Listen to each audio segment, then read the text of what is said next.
Konda Surekha PA ఎవరైతే సుశాంత్‌కి సంబంధించినటువంటి ఉదంతం మొన్న చూసాం.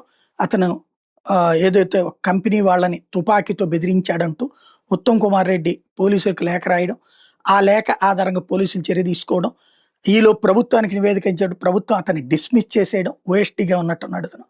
డిస్మిస్ చేసేయడం, అతన్ని అరెస్ట్ చేయడానికి పోలీసులొస్తే కొండా కుమార్తె ఏకంగా రేవంత్ రెడ్డి రాజ్యాన్ని అంగీకరించడం, తాట తీస్తామని ప్రకటించడం.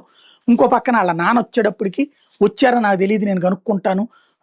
మాకు రేవంత్‌తో బాగా సంబంధాలున్నాయి. నాకు ఎమ్మెల్సీ కూడా ఇస్తానన్నాడు. ఇస్తాడన్న నమ్మకం నాకుంది." లాంటి స్టేట్మెంట్లు ఇయడం. ఆ తర్వాత కొండా సురేఖ వచ్చేటప్పటికి అధిష్టానానికి కంప్లెయింట్ చేయడం. మీనాక్షి నటరాజన్ "నువ్వెక్కడ దీని మీద మీడియాతో మాట్లాడడానికి వీల్లేదంటే" ఆ విషయాన్ని మీడియాకి చెప్పి సైలెంట్ అవ్వడం. ఇదంతా అయిపోయింది.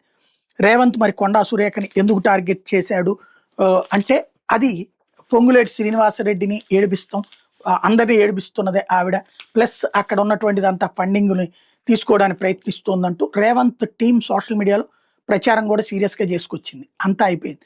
ఇప్పుడు కొండా సురేఖ తర్వాత వాళ్ళ ఆయన కలిసి నిన్న రేవంత్ని కలిశారు. దీపావళి వేడుకలు ఆయనతో కలిపి జరుపుకున్నారు.